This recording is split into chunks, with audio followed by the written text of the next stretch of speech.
Thank you so much for coming back. Sorry I haven't done any knitting in a while.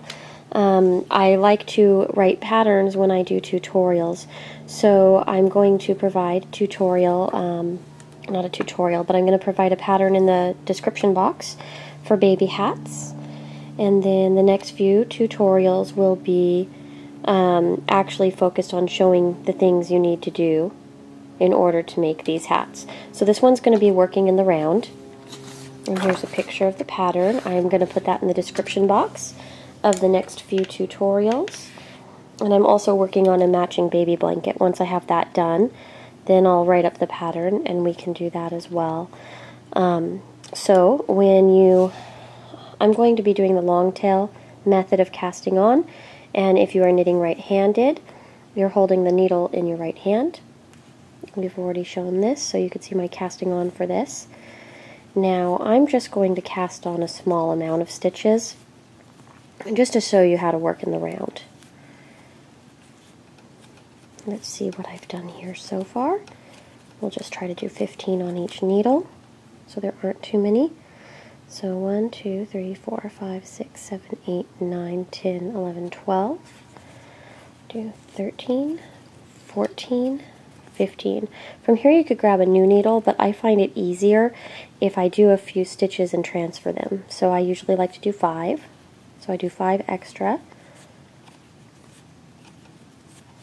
And then, now this is just personal preference. Some people like to cast on one needle and then move all the stitches over, like how I'm moving stitches over right now, but they like to do it all at one time. Me, I just cast on the first 5 extra here and then move them. It looks like I only transferred 4. That's okay. So 6, 7, 8, 9, 10, 11, 12, 13, 14, 15. I'll go ahead and do another 5. Transfer those, and that's just the way I personally like to do it. I find that the cast-ons will be more consistent.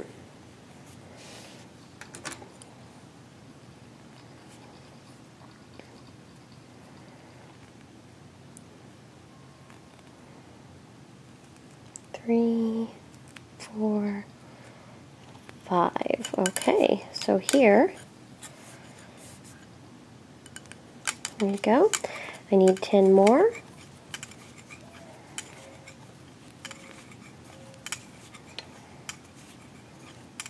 Usually when you work in the round, they ask you to divide the stitches evenly. So I'll just say that's that. So what you would do is if they said 45 stitches, you'd put 15 on each needle. So you have a total of 45. Now when you connect them, I want you to see, you want to make sure to connect them not twisted.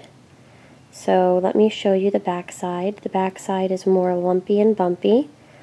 The front side just has a thinner ridge. So you see that thin ridge versus this back bumpy side. You want to make sure that thin ridge is up the whole way around. And then we can start knitting. Usually the first row that you knit into is a little bit tight, and then after that it loosens up greatly. So what I do is I just take a new needle and I put it into the very first stitch I did, and that's where I start knitting. So instead of knitting in rows, you knit in a round, and that's what knitting in the round is. Knitting in the round could be done on double pointed needles like what I'm using right now, or they could be done on circular needles. I'm just going to go ahead and knit here. Now this can be done in any stitch combination that you like. Usually for socks and hats they start with a rib, like knit 2, purl 2, and go all the way around. I just wanted to show you the transition between needles. It takes a while. at least for the first round. Once you get off the first round, the stitches are a bit looser and it's easier to get into them.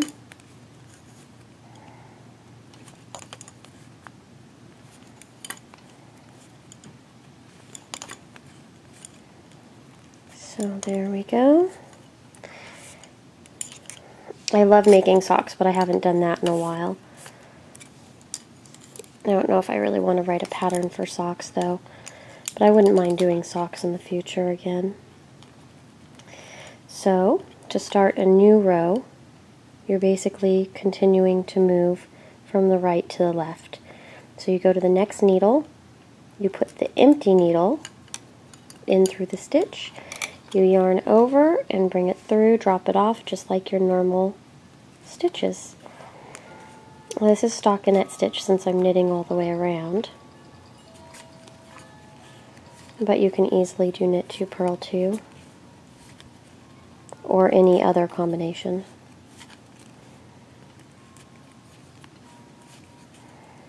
We'll transfer needles one more time.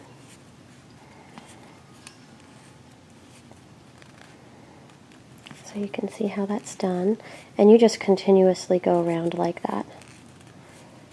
Maybe we'll do it twice more, and then go finish the very first round and start the second.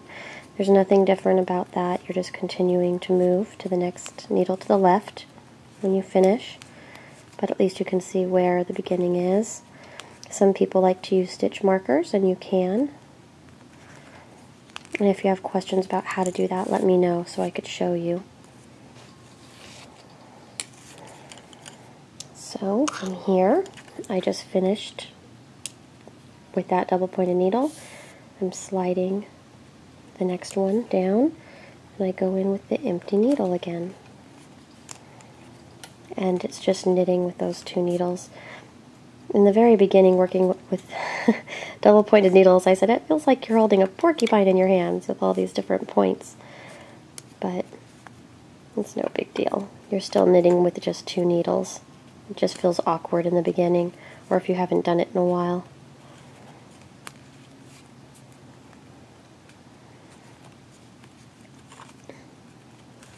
Maybe I'll start the next row with knit 2, purl 2, so you can see that, because that's what the rib is in our baby hat.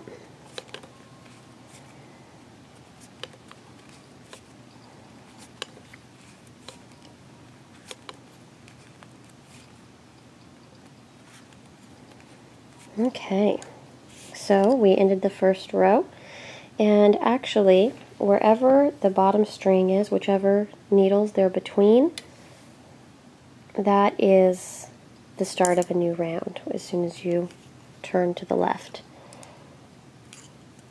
So now we would be on row 2. And I'm going to show you the knit 2, purl 2 rib just because we're here and I might as well. So we knit 2, bring the yarn forward, and purl 2. After purling 2, you bring the yarn back, and you knit 2, bring the yarn forward to purl 2. Bring the yarn back to knit 2,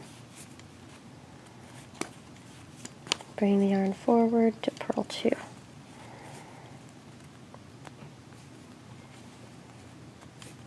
Bring the yarn back, knit 2 again,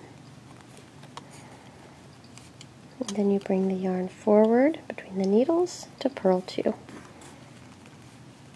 Now since I ended with a purl 2, and I'm at the end of a row here, I would just switch over to the left again, slide that needle down, and I'm ready to start with purl 2. Sorry, we just ended with purl 2. We would start with a knit 2. So wrap around that back side. And there we go. Bring the yarn forward when you purl.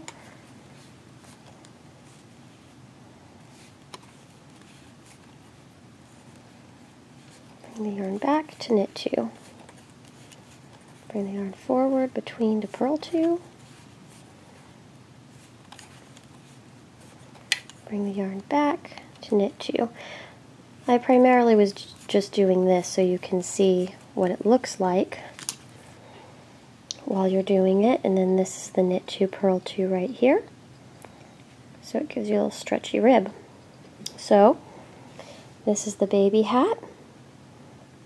I'm using 2 colors here, but you could just as easily use a yarn that's striped and variegated to give you stripes without having to change colors, or you can change colors. Again, I am going to include these directions in the description box below. You can feel free to use my patterns, and I'd prefer that you give the link out if you want to share the pattern with others. It is free. If you do make these hats and you want to sell them, that is all right by me. I'm sharing them so you guys could learn and use them. Thank you so much for joining me.